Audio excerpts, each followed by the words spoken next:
नमस्कार बंधू भगिनींनो, आपल्या सगळ्यांचं सहर्ष स्वागत आहे स्वास्थ्य कमी या माझ्या चॅनलवर। आज मी आपल्यासाठी तिरुमला तिरुपती श्री व्यंकटेश्वर बालाजी चे जीवनचरित्र व महात्म्य घेऊन आलेली आहे।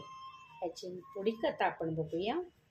बकुळा देवीचा पूर्वजन्म वृत्तांत। द्वापार युगात द्वारकावासी लोक श्रीकृष्णाची समाप्तीची वार्ता ऐकल्यावर सर्व लोक दुःखी झाले।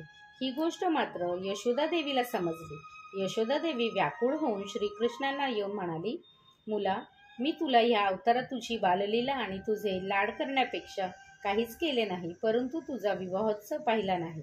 माझी ही एकच इच्छा पूर्ण करण्याची प्रार्थना करते। यशोदा देवीचे दुःखित अवस्था पाहून श्रीकृष्ण यशोदे मातेला समजावून सांगू लागला की, हे आई, मी कलियुगात श्री व्यंकटेश्वर या नावाने अवतरित होईन। त्या अवतारात तुझ्या इच्छेप्रमाणेच माझा विवाह होईल। कलियुगात तू बकुलादेवी नावाने जन्मास येऊन माझ्या अंशाच्या श्री वराहस्वामीची सेवा करीत राहशील। मी पण तेथे येऊन तुझ्या बरोबर राहीन। अशा प्रकारे श्रीकृष्णाने यशोदा देवीला वरदान दिले।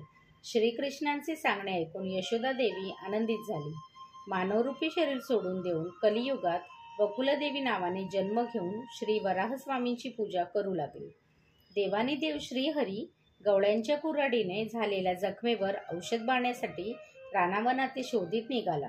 श्रीहरीची ही अवस्था पाहून देवगुरु बृहस्पती व्यंकटचल पर्वतावर येऊन श्रीहरीला भेटला।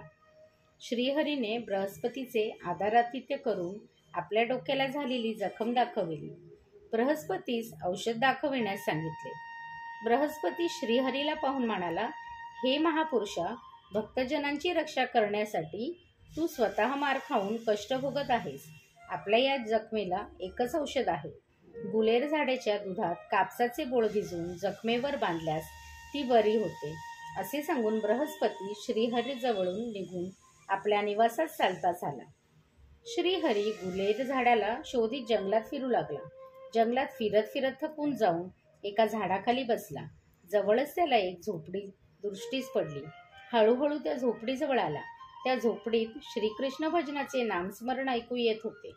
श्रीहरीने ते नामस्मरण ऐकू शकत नाही, कारण जखमेच्या त्रासाने व्याकुळ झालेला तो वेदनेने आई आई असे म्हणत बसला होता। तो आवाज ऐकून बकुलादेवी भजन करणे सोडून बाहेर येऊन तिने पाहिले तर एक महापुरुषाच्या डोक्यातून रक्ताचे थेंब पाहून निशब्द झाली। त्याला आत घेऊन जाऊन त्याची शुश्रूषा केली। बृहस्पतीने सांगितलेली औषध बकुलादेवीस सांगितले। बकुलादेवीने त्यांना सांगितले, गुलेर झाडाची दूध सुद्धा आणून जखमेवर बांधले। लवकरच श्रीहरीची जखम बरी झाली।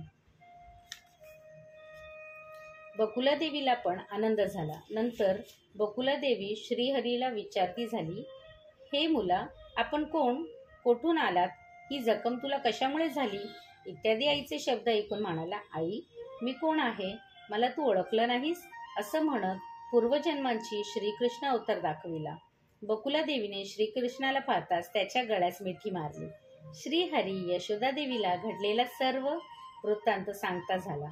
दुसऱ्या दिवशी बकुलादेवीने श्रीहरीला उठवून स्नान घालून खायला दिले। आपण स्नान संध्या करून म्हणाली, मुला, शेषाचल पर्वतावर आदिवराह मूर्ती आहे, तिथे जाऊन त्या स्वामींचे दर्शन करू।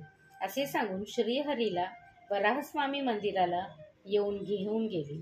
श्रीहरी आणि बकुलादेवी दोघांनी भक्तिपूर्वक स्वामींची पूजा केली। श्री तिरुमला तिरुपती बालाजी कर्णमस्तु शुभम भवतु शुभम भवतु शुभम भवतु।